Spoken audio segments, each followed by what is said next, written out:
grew up in a home of hospitality. No matter where we lived, with 4 kids and a military salary, we mostly lived modestly, and my sister and I often had to share a room. My brother, my oldest brother, once had this room in a basement, which you would think would not be very appealing, but the room was set apart by these groovy beads hanging over the door, and I'm so jealous of that. But as he was in high school and I was in elementary school, he was none too pleased when I would show up in the basement to play with my friends and annoy him down there. For many years, my parents would move out of their own room in order to let guests sleep in the master bedroom, grandparents, other friends visiting as they moved from one tour of duty to another. Later, I really was so lucky I had a room of my own with a double bed. Or maybe not. It turned out my room was actually the guest room. We were living in Germany and we got a lot of guests. So what that meant is there was the season of my life where regularly I had to make my room ready for guests, which meant emptying a few drawers, making sure there was hanging space in the closet, and making things a little bit tidy.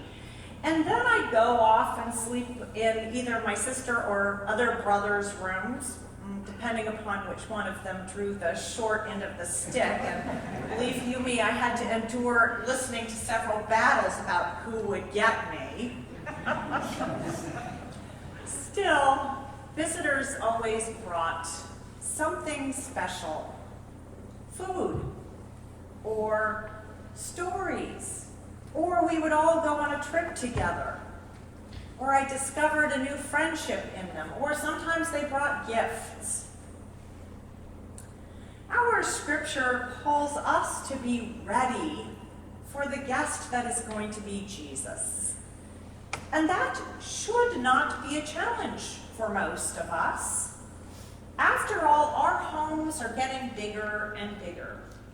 In 1973, when I was 11 years old and living in Germany, the average US house was 1,600 square feet.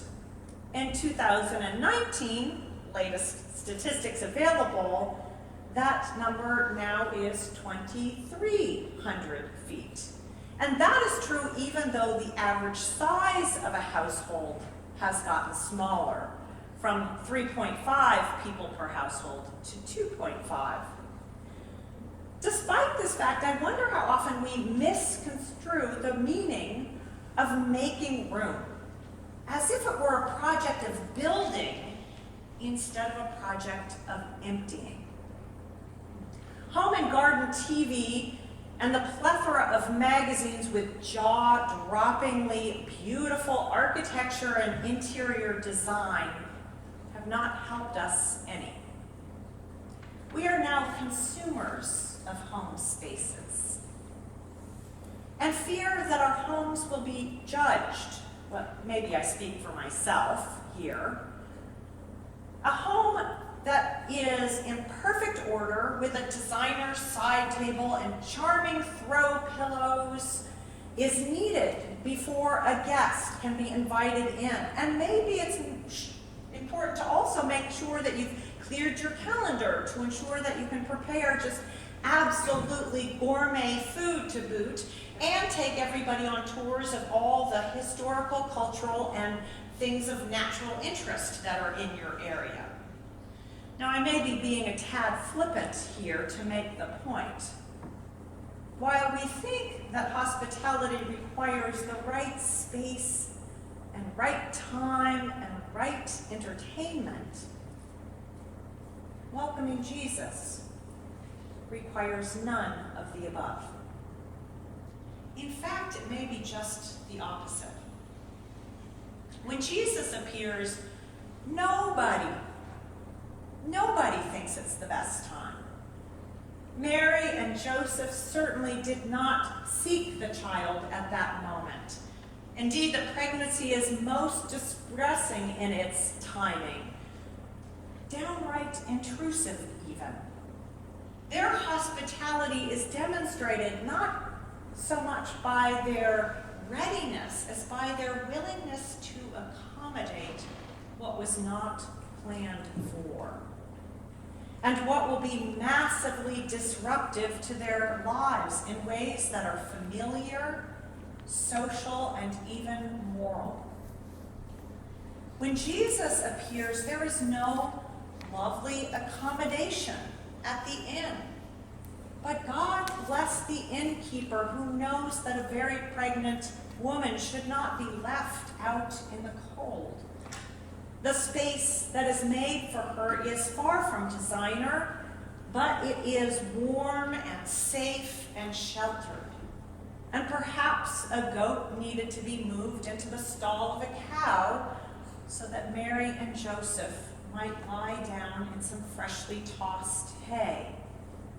This hospitality is all the more to be appreciated for its willingness to make space when it was so clearly needed and even though it was inconvenient.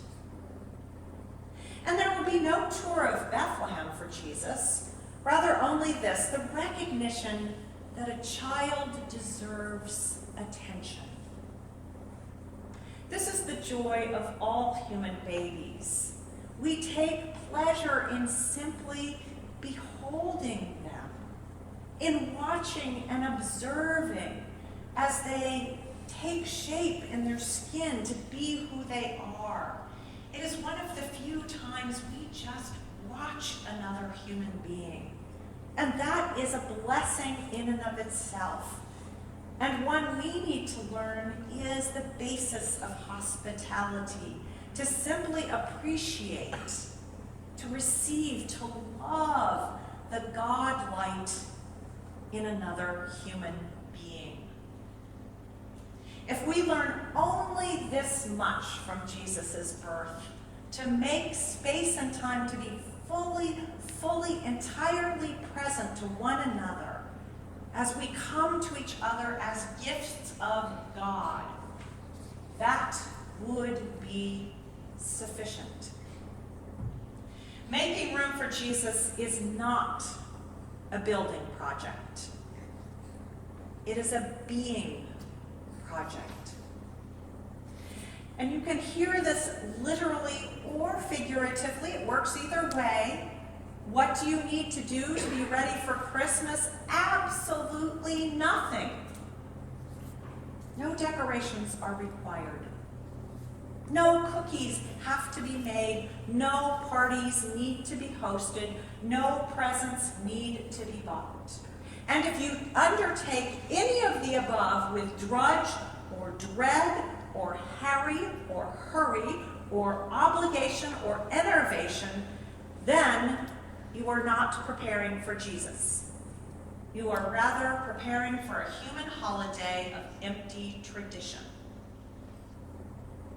Preparing for Jesus rather should be something of craft and quietude and beauty and spaciousness.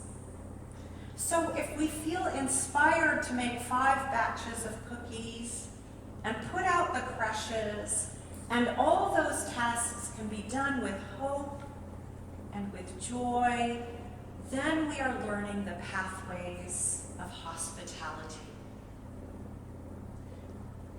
But if joy and hope and contemplating Jesus' hospitality requires us to sit and nap or take a walk, then so be it.